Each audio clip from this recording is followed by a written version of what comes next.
الحمدللہ رب العالمین والصلاة والسلام علی سید المرسلین وعلی آلہ وصحبہ اجمعین ومن تبعہم بإحسان الی یوم الدین۔ اعوذ باللہ من الشیطان الرجیم، بسم اللہ الرحمن الرحیم۔ قل اعوذ برب الناس ملک الناس الہ الناس من شر الوسواس الخناس الذی یوسوس فی صدور الناس من الجنۃ والناس۔ محترم حاضرین، سورہ ناس سے متعلق گزشتہ کئی ہفتوں سے گفتگو جاری ہے۔ آج انشاءاللہ اس کا اختتام ہوگا، جس میں علامہ ابن قیم رحمہ اللہ کی تصریحات وسواس خناس سے متعلق بیان کی جائے گی انشاءاللہ۔ گزشتہ ہفتہ اس کے بعض شرور کا تذکرہ تھا، وسوسوں کا ذکر تھا کہ یہ اس کا تمام شرور میں، تمام فتنوں میں سب سے بڑا فتنہ اور سب سے بڑا شر ہے کہ انسان کے دل میں چھوٹی چھوٹی برائیوں سے لے کر عقیدے تک، جیسا کہ روایت گزری کہ انسان کو کہتا ہے کہ فلاں چیز کو اللہ نے پیدا کیا، فلاں کو اللہ نے پیدا کیا، تو اللہ کو کس نے پیدا کیا؟ رسول اللہ صلی اللہ علیہ وسلم نے یہ وسوسہ بھی بتایا اور اس کا علاج بھی بتایا کہ ایسا ہو تو اللہ سے استعاذہ کیا جائے اور شیطان کو جھاڑ دیا جائے، اس خیال سے اپنے آپ کو روک لیا جائے اور آمنت باللہ و رسولہ کہا جائے۔ کہیں بعض روایتوں میں قل هو اللہ احد پڑھنے کا بھی تذکرہ ہے۔ تو بہرحال یہ شیطان کے بہت سارے شرور ہیں، جس کے اخیر میں ہم نے یہ پڑھا تھا گزشتہ درس میں کہ اس کے شرور کو ایک ایک کر کے اگر گنا جائے تو بہت طویل ذکر ہو جائے گا۔ بہت سے شرور و فتنے ہیں، لیکن اس کے کچھ 6 مراتب اور جنسوں کا ذکر کیا جس کو ہم تقسیم کر سکتے ہیں۔ آپ عبد الرحمن ابن جوزی رحمہ اللہ کی تلبیس ابلیس پڑھیں، علامہ ابن تیمیہ کی الفرقان بین اولیاء الرحمن و اولیاء الشیطان، دونوں کتابوں کے اردو ترجمے دستیاب ہیں، اور میں اکثر طلبہ اپنے شاگردوں سے کہتا ہوں جب اس کا تذکرہ آتا ہے کہ ان دونوں کتابوں کو ہندوستانی مسلمانوں کو ضرور بضرور پڑھنا چاہیے، گھر گھر پہنچانا چاہیے کہ کس طرح شیاطین بہکاتے ہیں، بھٹکاتے ہیں۔ بہرحال آئیے کہ شیاطین کے مرتبے سمجھیں اور ان کے شرور کے مرتبے سمجھیں تاکہ ہم اس سلسلے میں ہوشیار رہ سکیں اور شیطانی فریب کا ایک قسم کا ادراک حاصل ہو تاکہ ہم اس سے اپنے آپ کو بچا سکیں۔ شیخ کہتے ہیں کہ شیطان کے شرور 6 جنسوں میں سمیٹے جا سکتے ہیں، اور ان 6 میں سے شیطان کسی نہ کسی چیز میں ابن آدم کو گرفتار کرنا چاہتا ہے، کبھی ایک یا کبھی ایک سے زائد کئی مراتب میں گرفتار کر لیتا ہے۔ سب سے پہلا شر جو تذکرہ کیا، الشر الاول، پہلا شر کفر اور شرک کا شر اور اللہ اور اس کے رسول سے دشمنی کا شر۔ یعنی ایک شیطان ایک انسان کو جب بہکاتا ہے تو سب سے پہلی ترجیح اور پہلی مراد اس کی یہ ہوتی ہے کہ انسان شرک اکبر میں، کفر اکبر میں مبتلا ہو جائے، اللہ اور اس کے رسول کا دشمن بن جائے، ایسا عقیدہ، ایسا قول، ایسا عمل اختیار کر لے جو اللہ اور اس کے رسول کی دشمنی پر منحصر ہو، شرک اور کفر میں شامل کر دے اسے۔ اگر وہ ابن آدم کے سلسلے میں اس مرحلے میں اگر اس معاملے میں کامیاب ہو جاتا ہے، یعنی جس کو بہکا رہا ہے وہ شرک اور کفر میں پڑ جاتا ہے، تو اسے سکون مل جاتا ہے، وہ مطمئن ہو جاتا ہے، اپنے آپ کو کامیاب تصور کرتا ہے، وہ استراحت اختیار کر لیتا ہے، اور نتیجے میں وہ شخص جو شرک اور کفر کا عامل بن گیا، اس میں حصے دار بن گیا، تو وہ شیطان کے لشکر کا حصہ بن جاتا ہے۔ اب اس انسان کو آدمی دوسرے انسانوں یا دوسرے لوگوں پر شیطان مسلط کراتا ہے، اپنا ہتھیار، آلہ اور لشکر بنا کے دوسروں پر مسلط کرنے کی کوشش کرتا ہے کہ اب اسی کے ذریعے سے دوسروں کا شکار کیا جائے۔ یہاں میں اشارہ کروں کہ بعض مرتبہ ایسے واقعات آپ اور ہم سنتے ہیں کہ ایک شخص بڑا پریشان تھا، فلاں تکلیف ہو رہی تھی، فلاں مزار پہ چلا گیا، فلاں مندر میں چلا گیا، یا فلاں شرک کے مقام پر چلا گیا تو ٹھیک ہو گیا، جس سے لوگ یہ سمجھتے ہیں کہ دراصل یہ وہاں کی تاثیر ہے، یا بابا یا مدفون جس قبر پہ جا رہے ہیں اس کا کچھ اثر ہے، جبکہ یہ جو ہم اس نقطے کو پڑھ رہے ہیں کہ شیطان جب ایک انسان کو شرک اور کفر میں مبتلا کر دیتا ہے تو وہ مطمئن ہو جاتا ہے. اب اس کو تکلیف نہیں دے گا. اس کا مقصد کیا ہے؟ اس کا مقصد ہمیں جسمانی تکلیف پہنچانا مقصد اصلی نہیں ہے. ایک آدمی کو جسمانی تکلیف دے رہا ہے اور اپنے اس کے علاج کے لیے وہ شرک کا راستہ اختیار کر رہا ہے تو شیطان اس کو تکلیف دینا بند کر دیتا ہے. اس کی دلیل دیتے ہوئے میں یہ کہہ سکتا ہوں استشہاد کے طور پر کہ حضرت عبداللہ ابن مسعود رضی اللہ تعالیٰ عنہ سے مروی صحیح روایت ہے ابو داؤد وغیرہ میں کہ اپنی بیوی کے گلے میں انہوں نے دیکھا کہ کالا دھاگا باندھا ہوا ہے. پوچھا یہ کیا ہے؟ انہوں نے کہا کہ میری آنکھ میں تکلیف ہو رہی تھی. پڑوسن ایک تھی یہودن، پڑوس کی یہودن ایک تھی، اس نے مجھے یہ دھاگا دے دیا اور کہا کہ تم کو آرام مل جائے گا. میں نے جب سے پہنا مجھے آرام ہے. حضرت عبداللہ ابن مسعود رضی اللہ تعالیٰ عنہ نے کہا کہ آل ابو عبد الرحمن شرک سے بے نیاز ہے، میرا گھر جو ہے شرک نہیں کر سکتا. اور اس دھاگے کو کاٹ دیا. کاٹتے ہوئے یہ بھی کہا کہ یہ شیطان تھا جو تمہاری آنکھ میں کچوکے لگا رہا تھا، تم کو تکلیف ہو رہی تھی. اب جب اس یہودن نے یہ دھاگا دیا، غلط چیز دی، شرکیہ عمل آپ نے کیا، تو اس شیطان نے تم کو تکلیف دینا بند کر دیا کیونکہ اس کا مقصد حاصل ہو گیا اور تم کو یہ لگا کہ اس دھاگے سے فائدہ ہو رہا ہے.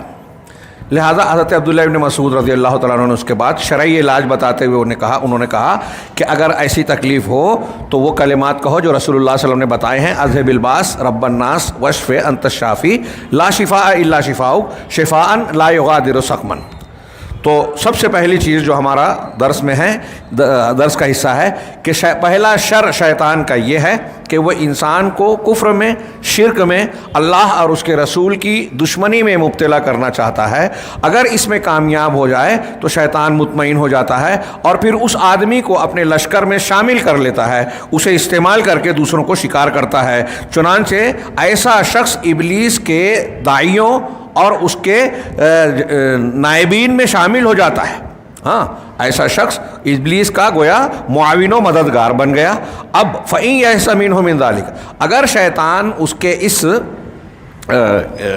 حربے میں، اپنے اس حربے میں، اس مقصد میں ناکامیاب ہو گیا، مایوس ہو گیا، تو وَكَانَ مِمَّنْ سَبَقَ لَهُ الْإِسْلَامُ، اور وہ ایسا شخص ثابت ہوتا ہے جس کے لیے اللہ رب العالمین کی طرف سے اسلام سبقت کر چکا ہے تقدیر میں، یعنی وہ اسلام پر قائم ہے، کفر اور شرک نہیں کر رہا ہے. اگر بچ گیا تو اب شیطان اس کو دوسرے مرتبے میں جو ہے دوسرے شر میں مبتلا کرنے کی کوشش کرتا ہے. وہ دوسرا مرتبہ شر کا کیا ہے؟ وہی مرتبۃ البدعہ، یہ بدعت کا مرتبہ ہے. پہلے شرک اور کفر میں مبتلا کرنا چاہتا ہے، ناکامیاب ہو گیا تو اب بدعت کی طرف ترغیب دیتا ہے. ہاں، بدعت سے متعلق جو علامہ ابن قیم رحمہ اللہ نے چند جملے کہے ہیں، ایک ایک جملہ بہت ہی جامع اور تفصیل طلب ہے، آپ بہت غور سے سنیے، ہم تفصیل بیان نہیں کر سکتے. کہہ رہے ہیں کہ وَهِيَ أَحَبُّ إِلَيْهِ مِنَ الْفُسُوقِ وَالْمَعَاصِي، یہ بدعت جو ہے فسق و فجور اور گناہوں کے مقابلے میں شیطان کے نزدیک زیادہ پسندیدہ ہے.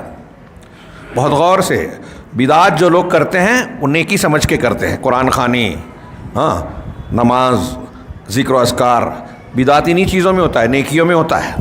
ہاں، بدعت ان چیزوں میں نہیں ہوتی جو واضح طور سے گناہ ہیں، چوری، زنا، دھوکے بازی، بے ایمانی، جھوٹ، اس میں بدعت نہیں ہوتی. بدعت نیکیوں میں ہوتی ہے، نیکی کے روپ میں آتی ہے اور انسان اس کا ارتکاب کر کے یہ سمجھتا ہے کہ میں اجر و ثواب کما رہا ہوں. چنانچہ اسی وجہ سے ایک شیخ یہ کہہ رہے ہیں کہ یہ گناہوں، دوسرے جتنے بھی گناہ ہیں، کبیرہ گناہوں کے مقابلے میں بھی بدعت زیادہ بڑا گناہ ہے. کیوں؟ اس لیے لأن ضررها فی نفس الدین، اس لیے کہ اس بدعت کا نقصان بذات خود دین میں ہوتا ہے. ایک آدمی چوری کر رہا ہے تو چوری سے اس کا اخلاق بگڑ رہا ہے، اس کے ایمان میں کمی ہو رہی ہے، لیکن دین اور عقیدہ اس کا نہیں خراب ہوا. لیکن ایک آدمی اگر بدعت کا ارتکاب کر رہا ہے تو اس کا دین اور منہج بگڑ گیا، طریقہ بگڑ گیا. آپ دیکھیے کہ ایک ہی مسلک کے، یہ ہمارے اچھے لوگ آج کل سمجھتے نہیں ہیں، ایک ہی مسلک کو ماننے والے، ایک ہی منہج کے پر چلنے والے کچھ دو علماء میں، عوام کی بات نہیں کر رہا ہوں، علماء جو اعلیٰ درجے کے ہیں، ان میں کچھ مسائل میں اختلاف ہوتا ہے لیکن دونوں ایک ہی منہج کے کہلائیں گے۔ مثال کے طور پہ ماضی قریب میں امام کا درجہ رکھنے والے علامہ ناصر الدین البانی رحمہ اللہ، علامہ ابن باز رحمہ اللہ، ان کے درمیان آپ کو کئی مسائل میں، فقہی مسائل میں اختلاف نظر آئے گا، ہاں، استدلال میں اور جو ہے استنباط میں اختلاف نظر آئے گا۔ اس کے باوجود دونوں سلفی المنہج ہیں، ہاں، اہل الحدیث میں ہیں، اس اختلاف کے باوجود ایک منہج کے ہیں، لیکن جس نے بدعت اختیار کر لی یعنی منہج بدل گیا تو وہ اختلاف والا، حزبیت والا اور تفرق والا کہلائے گا۔ ایک آدمی کا اصول ہی اگر غلط ہے تو اب اگر وہ ہم سے کچھ چیزوں میں اتفاق بھی کرے تو وہ الگ ہے۔ بہت اچھی طرح سمجھیں، ہمارے ہاں اس اصول کو نظر انداز کرنے کا نتیجہ آج ہم یہ دیکھتے ہیں کہ روافض اور شیعہ جن کا اہل سنت سے، قرآن و حدیث اور اجماع امت سے کھلا کھلا اختلاف ہے، بہت تقریباً تمام امور میں، ان کی لوگ تائید کرنے لگتے ہیں، اور جن کا منہج درست ہے ان کی بعض پالیسی کی غلطیاں، اخلاقی غلطیاں پکڑ کر ان سے اختلاف کرتے ہیں، ان کی برائیاں کرتے ہیں، ان کے خلاف پرچار کرتے ہیں۔ ہاں، یہ دینی منہج کی غلطی ہے، چھوٹی موٹی بات نہیں ہے، اس کو آپ ہلکے پھلکے میں نہ لیں، یا یہ نہ سمجھیں کہ ایک آدمی کی ہم غلط تائید کر رہے ہیں۔ اگر ایک شخص ہمارے منہج کا ہے اور اس سے کچھ غلطی ہو رہی ہے تو اس غلطی کو ہم غلط کہیں گے، لیکن وہ غلط نہیں ہے، اس کی غلطی غلط ہے، وہ منہج میں صحیح ہے، اس کا تعاون کریں گے، اس کے ساتھ ہمدردیاں ہوگی۔ لیکن اگر کوئی شخص ہماری تائید کر رہا ہے، بیان بازی کر رہا ہے ایسی جو ہم کو اچھی لگ رہی ہے مگر اس کا منہج غلط ہے، تو یہاں یہ سوچنا چاہیے کہ وہ ہماری تائید لینے کے لیے کچھ نفاق کا مظاہرہ کر رہا ہے، کچھ ایسی باتیں، ایسے اعلان، ایسے بیان دے رہا ہے جو ہم کو لبھائے۔ ہاں، اگر آدمی اس طرح سے منہج کی بنیاد پر فیصلے کرنے لگے، غور کرنے لگے نا، تو بہت ساری چیزوں میں دھوکہ کھانے سے بچ جائے گا، جو آج کی دنیا میں اکثریت کھا رہی ہے۔ سوشل میڈیا، اخبارات اور اکثر مقام پر آپ دیکھ سکتے ہیں، غیر مسلم کی چھوڑیے، مسلمانوں کی بات کر رہا ہوں میں۔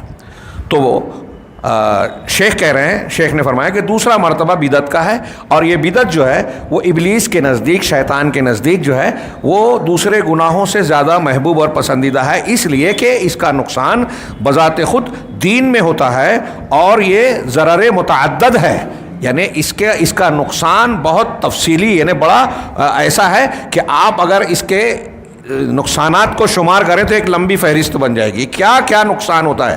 اس سے حزبیت آتی ہے، اختلاف آتا ہے، مسلمانوں کا آپس میں بغض و عناد، نفرت پیدا ہوتی ہے، اللہ رب العالمین ناراض ہوتا ہے، شریعت کا چہرہ بگڑتا ہے، برکت اٹھ جاتی ہے، عمل کے کرنے کے باوجود، محنت کرنے کے باوجود آدمی کو ثواب کے بجائے گناہ ملتا ہے۔ وَهِيَ ذَنْبٌ لَا يُتَابُ مِنْهُ وَهِيَ ذَنْبٌ لَا يُتَابُ مِنْهُ۔ علامہ ابن قیم کہہ رہے ہیں کہ اور یہ ایسا گناہ ہے جس سے توبہ نہیں کی جا سکتی، توبہ نہیں کی جاتی۔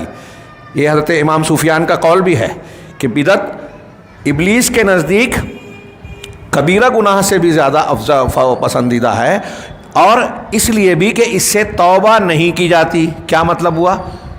بدعت سے توبہ نہیں کی جاتی۔ ایک آدمی جب بدعت کرتا ہے تو اس کو گناہ نہیں، نیکی سمجھتا ہے۔ ایک آدمی جب گناہ کرتا ہے تو اسے جانتا ہے کہ یہ گناہ ہے، جسے جانتا ہے کہ یہ گناہ ہے اس سے توبہ کر سکتا ہے۔ میں ایک کام کسی پہ ظلم کا کر بیٹھوں، کوئی غلط روش اختیار کر بیٹھوں، تو میرا ضمیر مجھے ٹوکے گا، دینی تعلیمات مجھے ابھارے گی کہ یہ تم نے غلط کیا، ہاں، اور نتیجہ یہ ہو سکتا ہے کہ میرا ایمان مجھے توبہ کی طرف لے جائے کہ نہیں، میں نے غلط کیا، مجھے توبہ کرنی چاہیے۔ لیکن جب میں کوئی کام کرنے کے بعد یہ سمجھ رہا ہوں کہ میں نے نیکی کا کام کیا ہے، اچھا کام کیا ہے، تو کیا نیک کام سے میں توبہ کروں گا؟ میں نے نماز پڑھی تو یہ خیال بھی نہیں آئے گا کہ نماز پڑھنا غلط ہے، اس سے توبہ کرنا چاہیے۔ تو بدعت ایسے ہی ہوتی ہے کہ آدمی کی نظر میں وہ نیکی ہوتی ہے، اس لیے اس سے توبہ نہیں کی جاتی۔ ہاں، وَهِيَ مُخَالَفَةٌ لِدَعْوَةِ الرُّسُلِ، یہ ایک جملہ، ایک کتاب ہے، مضمون ہے پورا۔ اور بدعت جو ہے یہ رسولوں کی دعوت کے مخالف ہے، اللہ کے نبی صلی اللہ علیہ وسلم نے جو دین پہنچایا، آپ نے جو کیا، جو عمل کیا، جو بتایا، جو قول ہے وہ سنت ہے، حدیث ہے، اور آپ نے جو نہیں کیا وہ دین نہیں ہے۔ اب بدعت جو ہے وہ ایسی چیز ہے جو رسول نے دین نہیں بتایا یا دین کا حصہ ہے ہی نہیں، اور آپ اسے دین بنا رہے ہو۔ تو یہ اللہ صرف رسولوں کی نہیں، میں اس میں اضافہ کروں کہ اللہ کی بھی مخالفت ہے، رسول کی بھی مخالفت ہے، کہ اللہ نے جس چیز کو دین نہیں بنایا اسے آپ دین بنا رہے ہو۔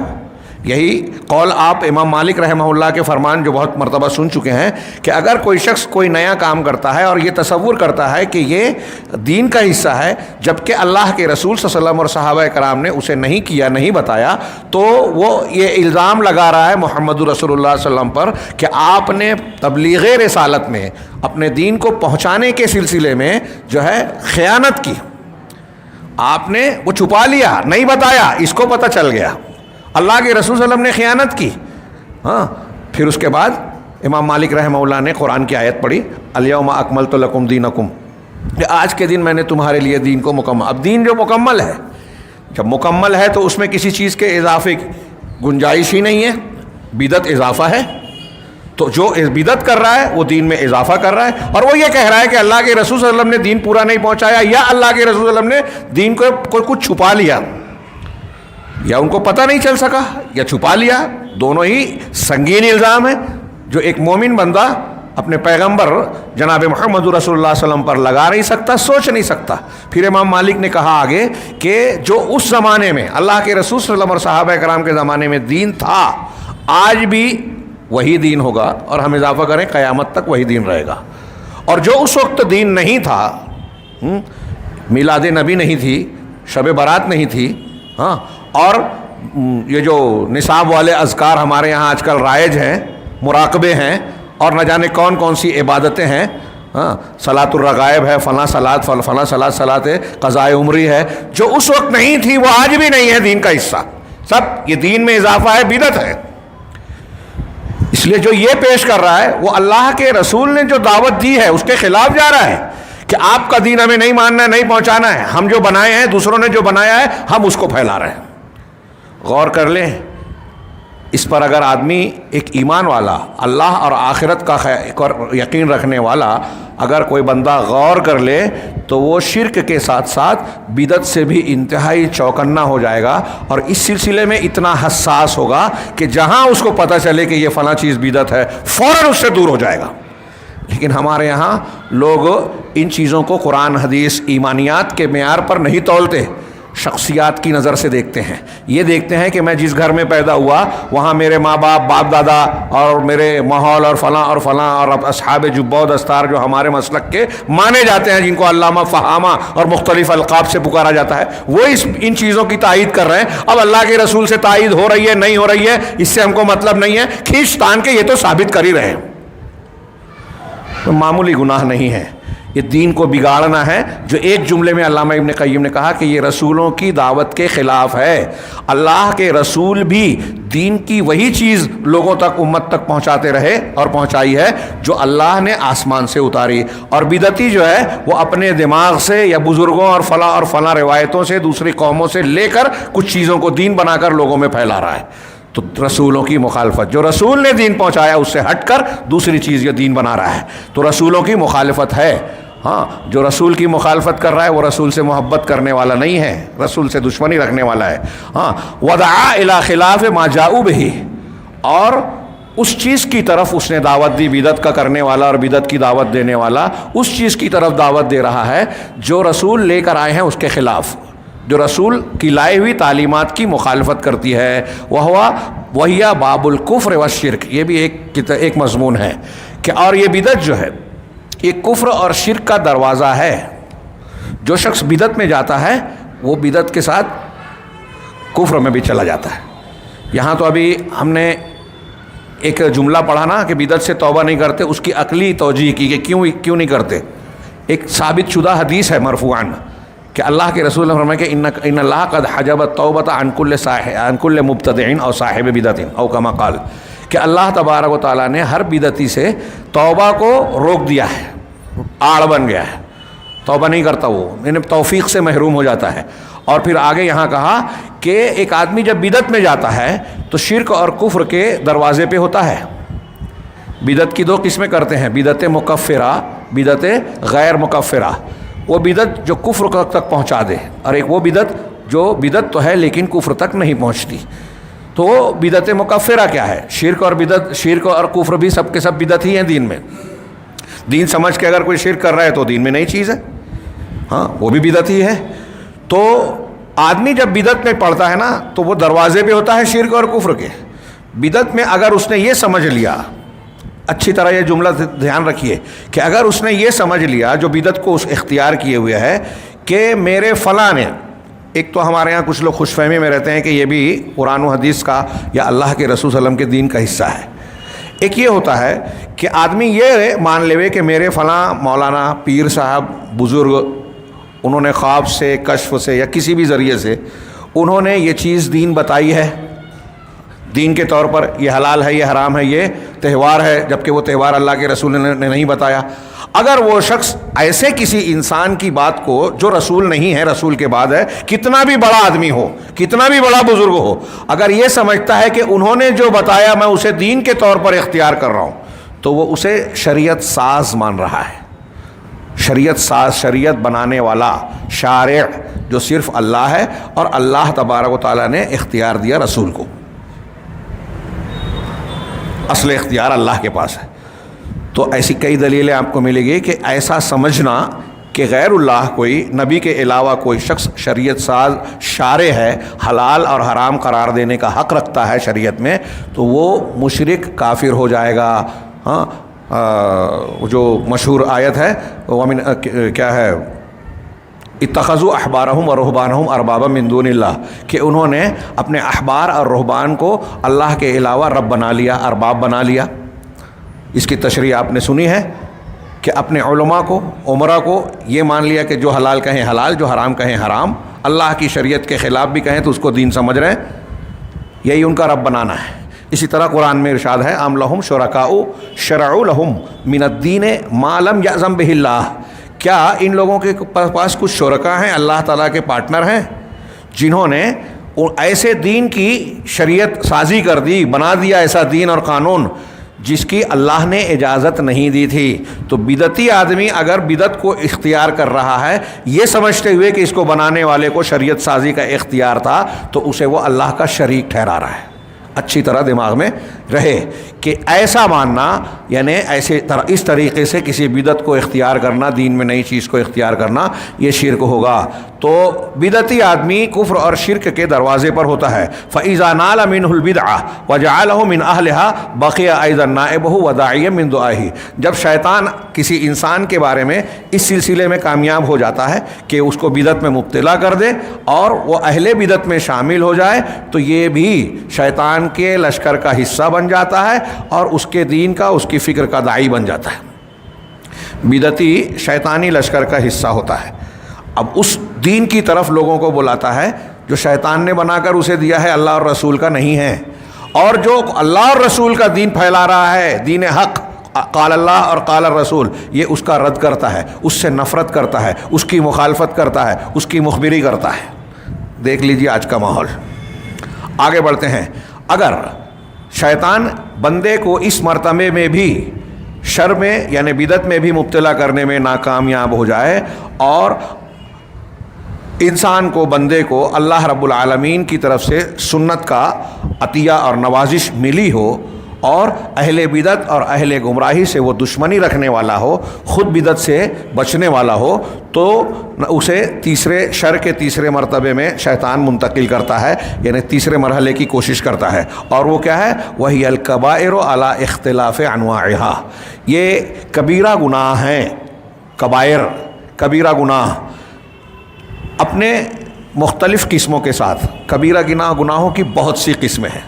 ہاں، بعض اہل علم نے، علامہ ذہبی وغیرہ نے کتاب الکبائر مستقل کتاب ہی لکھی. کوئی کہتا ہے 500، کوئی 700، ہاں الگ الگ تعداد اہل علم نے بیان کی ہے، اس کے ضابطے بیان کیے ہیں کہ کبیرہ گناہ کے کیا اصول ہیں۔ اللہ رب العالمین نے جن گناہوں پر لعنت بھیجی ہے، جن پر وعید سنائی ہے کہ وہ اس کے لیے جہنم ہے، اس کے لیے دردناک عذاب ہے، اس طرح قبر کا یا جہنم کا عذاب جن امور پر بیان کیا گیا اس کو کبیرہ گناہ کہا جاتا ہے۔ اس قسم کے اصول آپ کو عقیدے کی کتابوں میں تفصیل سے ملیں گے۔ وہی فہو اشد حرصا علی ان یوقعوا فیہ، اب شیطان جس کو شرک میں بدعت میں مبتلا کرنے میں ناکام ہو جاتا ہے تو کبیرہ گناہوں میں مبتلا کرنے کی کوشش کرتا ہے، اور انتہائی سخت حرص اور چاہت رکھتا ہے شیطان کہ بندے کو اس میں مبتلا کر دے، خاص طور سے اگر وہ ایسا عالم ہو جس کے پیچھے لوگ چلتے ہوں، انکانا ولا سیما انکانا عالم متبوعا، خاص طور سے اگر وہ ایسا عالم ہو جس کی لوگ پیروی کرتے ہیں، جس کے پیچھے چلتے ہیں۔ ہاں آپ یاد کیجئے، ایک عالم آدمی جس کو لوگ اعتماد کر رہے ہیں، پیر صاحب ہیں، اس کے پیچھے بہت سارے لوگ چل رہے ہیں، ایسے انسان کو شیطان زیادہ کوشش کرتا ہے، محنت کرتا ہے کہ اس کو کبیرہ گناہ میں مبتلا کر دے۔ عام انسانوں کو، عام مسلمانوں کو بھی چاہتا ہے، لیکن اس کو مبتلا کرنے کے بڑے فائدے ہیں، اور بھی زیادہ فائدہ ہوگا کہ جب یہ گناہ کرے گا تو اس کے متبوعین بھی، اس کے پیچھے چلنے والوں پر بھی اس کے اثرات مرتب ہونے ہی ہیں۔ ہاں غور کیجئے، ہاں اسی لیے اللہ کے رسول صلی اللہ علیہ وسلم سے مروی ہے کہ میری امت پر مجھے سب سے زیادہ جس بات کا اندیشہ ہے وہ الائمۃ المضلین، گمراہ کرنے والے پیشوا اور امام ہیں۔ خود بھی گناہ کر رہا ہے اور اس گناہ کو صحیح قرار دے کے اپنے متبوعین کو بھی بتا رہا ہے۔ ہاں عجیب لوگ آج ہم نگاہیں کھول کے ادھر ادھر کلپ آ رہی ہیں، دیکھ رہے ہیں ہم۔ ایک پیر صاحب کی کلپ ابھی میں نے دیکھی، منہ میں سگریٹ لگا ہوا ہے، جھوم رہے ہیں، تھرتھرا رہے ہیں، اور لوگ عقیدت سے ان کے سامنے جھکے جا رہے ہیں، اور ایسی کئی چیزیں آ رہی ہیں سامنے آج کل، اور کچھ لوگوں نے براہ راست بھی دیکھا ہوگا، ہم بھی دیکھتے ہیں۔ تو بہرحال جس کے پیچھے چلنے والے لوگ ہیں، ایسے آدمی کو گناہ کبیرہ میں مبتلا کرنے کی شیطان بھرپور کوشش کرتا ہے۔ چنانچہ کہتے ہیں فَهُوَ حَرِيصٌ عَلَى ذَلِكَ لِيَنْفُرَ النَّاسُ عَنْهُ، چنانچہ وہ لوگ جو ہے، شیطان جو ہے، یہ تو گمراہ ائمہ کی بات کر رہا تھا میں جو بگڑے ہوئے ہیں، اور اس کو دجال سے زیادہ بڑا فتنہ کا ہے، جو خود بدعتی ہیں، غلط فکر والے ہیں، قرآن حدیث نہیں جانتے، الٹی سیدھی باتیں دین کے نام پہ بتاتے ہیں، لوگوں کو دھوکہ دیتے ہیں، ان کی بات نہیں۔ یہاں جس عالم کی بات ہو رہی ہے وہ نیک ہے، صالح ہے، ایسا عالم جو اچھائی کرنے والا ہے، ہاں صحیح عالم ہے، تو ایسے انسان کے کو خوب کوشش کرتا ہے کہ کسی طرح سے کبیرہ گناہ میں مبتلا کر دے۔ کیوں؟ فَهُوَ حَرِيصٌ عَلَىٰ، وہ اس پر حریص ہوتا ہے تاکہ لوگوں کے دل میں اس کے تعلق سے نفرت پیدا کر دے، اس سے دور کر دے، لِيَنْفُرَ النَّاسَ عَنْهُ، تاکہ لوگوں کو اس سے دور کر دے۔ یہاں رک کے ایک قوس پر غور کیجیے آپ لوگ کہ ہمارے لوگوں میں بھی کچھ ایسے لوگ ہوتے ہیں جو لوگوں کو علماء سے متنفر کرتے ہیں، علماء کی برائیاں کرتے ہیں۔ ہمارے حلقے میں، ہمارے مالیگاؤں شہر کے تناظر میں میں جو ماحول جانتا ہوں، اور ہماری جماعت میں ایک سوال دے رہا ہوں، غور کیجیے گا کہ ہمارے یہاں کوئی ایک عالم ایسا بتائیے جس کی لوگ برائی نہیں کرتے۔ کوئی کتنا بھی بزرگ ہو، صاحب علم ہو، متقی پرہیزگار ہو، جس کی برائی نہ کرتا ہوں، اور عوام ہی نہیں، خواص کی بات بھی کر رہا ہوں، اور یہ کوئی میں کسی پر تان و تشنیع کی وجہ سے نہیں کہہ رہا ہوں، اس لیے کہہ رہا ہوں کہ اس برائی کو اپنے درمیان سے نکالیں۔ چھوٹا موٹا گناہ نہیں ہے، دین کو نقصان پہنچانے والا گناہ ہے، شیطانی کام ہے۔ جب آپ عالم سے لوگوں کو متنفر کرتے ہیں تو دین سے متنفر کرتے ہیں، دین کے علم سے دور کرتے ہیں۔ اس کے نقصانات کیا کیا ہوتے ہیں جاہلوں کو اس کا اندازہ نہیں ہے، اسی لیے برائیاں کرتے ہیں، عہدوں پہ بیٹھ جاتے ہیں، ہاں، اور یہ نہیں پتہ ہے کہ ہم جس دین کے، جمعیت کے عہدے پر ہیں، اس جمعیت کے فائدے اور نقصان کی بنیادیں کیا ہے۔ ہاں یہاں دیکھیے جو میں کہہ رہا ہوں، یہ میں نے نہیں کہا، یہ آج کے ماحول کی بات نہیں، علامہ ابن قیم کی تحریر ہے، اور یہ باتیں جو کہہ رہے ہیں، یہ جو مرتبے نکالے ہیں نا، یہ ان کی اپنے ذہن کی اپج صرف نہیں ہے، یہ قرآن و حدیث کی بے شمار دلیلوں سے استنباط ہے۔ پیچھے جو شرور کا تذکرہ دلیلوں کی روشنی میں کیا، اب یہ کہنے کے بعد کہ شیطان کے اس طرح بہت سے شرور ہیں، اگر ہم ایک ایک کر کے گنیں گے تو وہ لامتنا ہی ہوں گے، اس لیے اس کی جنسوں کا ذکر کر رہے ہیں، درجات کا ذکر کر رہے ہیں کہ شیطان کیا کرتا ہے، اور یہ چیزیں قرآن و حدیث میں آپ کو مل جائے گی۔ چنانچہ شیخ نے کہا کہ نیک عالم مطبوع عالم، ہاں یہ بھی یاد رہے کہ اب اس کا یہ بھی مطلب نہیں ہے کہ آپ یہ کہیں کہ میں نے جو بات کہی ہے کہ علماء کرام جو ہیں وہ فرشتے ملیں گے تب آپ انہیں مانیں، کہ آپ جو ہے کہیں کہ مولوی صاحب آپ یہ کہہ رہے ہیں کہ بھائی علماء کی برائی کرنا غلط ہے، ٹھیک ہے نہیں کرنا چاہیے، لیکن اگر برا ہے تو یعنی اس کے اندر اگر برائیاں ہیں تب تو کیا برائیاں ہوں تو آپ کو یہ اجازت ہے کہ آپ مجلس پیٹھ پیچھے اس کے عیوب کو لوگوں میں بیان کریں؟ یہ کوئی دین کا حصہ ہے؟ اس سے کوئی فائدہ ہے؟ اس کی شریعت میں اجازت ہے غیبت کرنے کی؟ ہاں، عام انسان، عام مسلمان کی پیٹھ پیچھے آپ نے برائی کی، یہ غیبت ہے، مردہ بھائی کا گوشت کھانا۔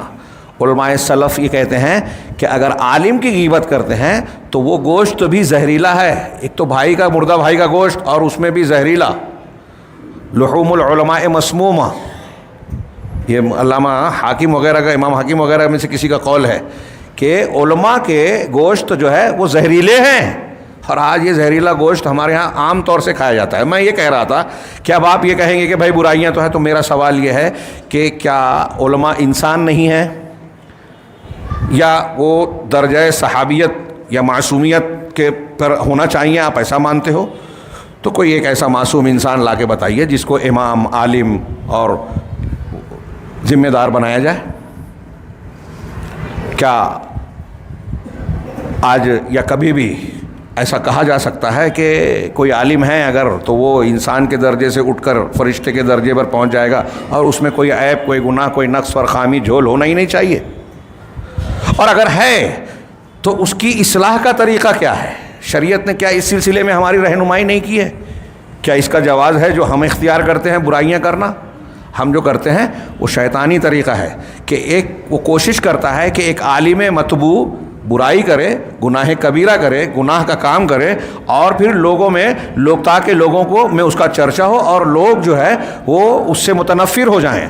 آگے علامہ ابن قیم کی دلیل سنیے، وہ کہتے ہیں ثم یشیع من ذنوبہ ومعاصیہ فی الناس، پھر جن لوگوں کو گناہ کبیرہ میں مبتلا کرتا ہے، اور خاص طور سے علماء کرام کی، اس کو مبتلا کر دینے کے بعد جب وہ گناہ کر جاتا ہے تو اس کو چاہتا ہے، یہ شیطان کوشش کرتا ہے کہ لوگوں میں اس کی اشاعت کرے، اس کو پھیلائے۔ ہاں، اور کہہ رہے ہیں وَيَسْتَنِيبُ مِنْهُمْ مَنْ يَشِيعُهَا وَيُذِيعُهَا تَدَيُّنًا وَتَقَرُّبًا وَيَزْعُمُهُ إِلَى اللَّهِ بِزَعْمِهِ إِلَى اللَّهِ تعالیٰ۔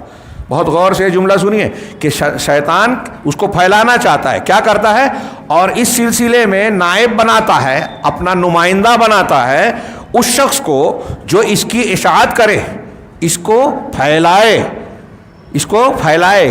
کیوں پھیلائے؟ تدینا وتقربا الی اللہ بزعمہ، وہ دین سمجھتے ہوئے اور اپنے غلط گمان میں اسے اللہ کی قربت کا ذریعہ سمجھتے ہوئے۔ اس کو اپنے جملے میں سیدھا کر کے بولوں، یہ میں نے ترجمہ کیا کہ شیطان پہلے گناہ کرواتا ہے خاص طور سے عالم سے، اب اس کو پھیلانا، جب وہ مرتکب ہو گیا تو چاہتا ہے کہ لوگوں میں اس کا چرچا ہو۔ چرچا کرنے کے لیے کیا کرتا ہے؟ انسانوں ہی میں سے کچھ لوگوں کو اپنا نمائندہ بناتا ہے کہ وہ لوگوں میں اس کو پھیلائیں، اور پھیلاتے ہوئے وہ یہ سمجھتے ہیں کہ ہم نیک کام کر رہے ہیں، دین کی خدمت کر رہے ہیں، اللہ تبارک و تعالیٰ سے قربت اور نزدیکی کا کام کر رہے ہیں، اجر و ثواب ملے گا، دین کی خدمت ہے یہ۔ وہ دین سمجھ کے علماء کی برائی کر رہا ہے، کہہ رہے پتہ چلا وہ عالم وہاں ایسے ایسے کام کرتے ہوئے دیکھا گیا، فلاں برائی کی، چوری کی، یہ کیا وہ کیا، کیوں؟ تاکہ لوگ اس سے متنفر ہو۔ علامہ ابن قیم نے یہ جملہ بیان کرنے کے بعد وَهُوَ نَائِبُ ابلیس، ایسا کام کرتے ہوئے وہ سمجھتا ہے کہ میں نیکی کر رہا ہوں، حالانکہ وہ ابلیس کا نائب اور نمائندہ ہو گیا۔ وَلَا يَشْعُرُ، لیکن سمجھ نہیں پاتا، ہاں آج ایسے جاہلوں کی ہمارے بیچ میں کثرت ہے جو اپنے آپ کو بہت بڑا علم والا سمجھتے ہیں، قابل سمجھتے ہیں۔ یہ علامہ ابن قیم بالکل صحیح کہہ رہے ہیں کہ وہ ابلیس کا نائب ہو جاتا ہے لیکن سمجھتا نہیں ہے۔ چنانچہ اللہ تبارک و تعالیٰ کا فرمان نقل کیا، فَإِنَّ الَّذِينَ يُحِبُّونَ أَن تَشِيعَ الْفَاحِشَةُ فِي الَّذِينَ آمَنُوا لَهُمْ عَذَابٌ أَلِيمٌ، کہ یقیناً جو لوگ یہ پسند کرتے ہیں، جو لوگ یہ چاہتے ہیں، یحبون کا لفظ ہے، محبت رکھتے ہیں، پسند کرتے ہیں کہ لوگوں میں بے حیائی کی بات، فاحشہ گناہ کی بات، فاحشہ بڑے گناہ کو کہتے ہیں ہمارے اردو میں، اور عام طور سے اس کا غلبہ ہو گیا ہے ان گناہوں پر جو بے حیائی اور زنا سے متعلق ہوں، اور تمام بڑے گناہوں کو فواحش کہا جاتا ہے، زنا بھی بڑا گناہ ہے۔ تو کہا کہ جو لوگ چاہتے ہیں کہ فاحشہ بے حیائی کی بات لوگوں میں پھیلے، ہاں فی الذین آمنوا، ایمان والوں میں، ایمان والے لوگوں میں گناہ کی بات کو پھیلانا جو لوگ پسند کرتے ہیں، لہم عذاب علیم، ان کے لیے دردناک عذاب ہے۔ بہت ہی غور، ہمارے سماج اور معاشرے، ہماری جماعت اور ہمارے جماعت کے ماحول میں یہ آیت اور یہ جو بات میں بیان کر رہا ہوں اس کو پھیلانا بہت ضروری ہے اصلاح کے لیے، کیونکہ اس سلسلے میں ہم لوگوں نے ان چیزوں کو بہت معمولی سمجھ کر اختیار کر رکھا ہے۔ ہاں میں اپنے آپ کو بھی شامل کر رہا ہوں، ہم بھی اسی سماج کا حصہ ہیں۔ تو کہا کہ جو لوگ، یہ قرآن کی آیت ہے سورہ نور کی، ہاں اللہ رب العالمین نے فرمایا کہ جو لوگ ایمان والوں میں بڑے گناہ کی اشاعت کو پسند کرتے ہیں، بے حیائی کی اشاعت کو پسند کرتے ہیں، ان کے لیے دردناک عذاب ہے۔ ھذا، اب علامہ ابن قیم کی تشریح اس آیت کی سنیے، کہہ رہے ہیں کہ اس پر تعلیق سنیے، ھذا اذا احبوا اشاعتها و اذاعتها، یہ اس وقت ہے دردناک عذاب جب لوگ اس کی اشاعت و اذاعت، اس کو پھیلانے، رواج دینے اور پروپیگنڈا کرنے میں کو پسند کریں، صرف پھیلانا پسند کریں۔ فکیف اذا تولوہم اشاعتها و اذاعتها لا نصیحۃ منہم، تو کیسا معاملہ ہوگا جب وہ خود اس کو پھیلانے اور فروغ دینے کی ذمہ داری اٹھائیں گے، اس میں ان کی خیر خواہی نہیں ہوگی۔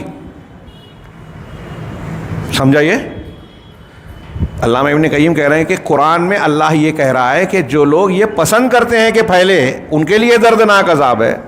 تو جو خود پھیلائیں، پسند کرنے پر دردناک عذاب ہے، پھیلانے پر نہیں۔ اگر آپ چاہ رہے ہیں کہ لوگوں میں برائی پھیلے تو صرف آپ کا چاہنا دردناک عذاب کا موجب ہے، لیکن اگر آپ خود یہ کام خود کر رہے ہیں تب کیا معاملہ ہوگا؟ اس سے بھی بڑی بات ہو گئی ہے۔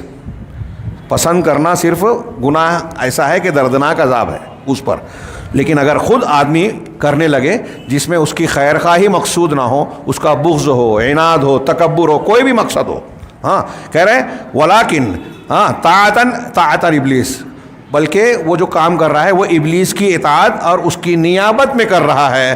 کل ذالک، یہ ساری چیز اس لیے ہے کہ لوگ اس سے نفرت کرنے لگے اور اس سے فائدہ نہ اٹھائیں۔ اب جو لوگ درس قرآن، کسی عالم کا درس چل رہا ہے، حافظ عبدالتواب صاحب کہیں درس دے رہے ہیں، ہاں ذاتی دشمنی ہو گئی، کوئی اختلاف ہو گیا، درس بند کرا دیا۔ سوچیں اس بارے میں کہ شیطان یہ چاہتا ہے کہ لوگ اس عالم سے فائدہ اٹھانا چھوڑ دیں، لوگ اس سے نفرت کرنے لگیں، لوگ اس کو برا جاننے لگیں۔ ہاں زندہ مثال نام لے کر میں نے اس لیے مثال دی تاکہ سمجھ میں آئے، ہمارے یہاں یہ ہو رہا ہے، ہوتا ہے، اور لوگ اسے معمولی سمجھتے ہیں۔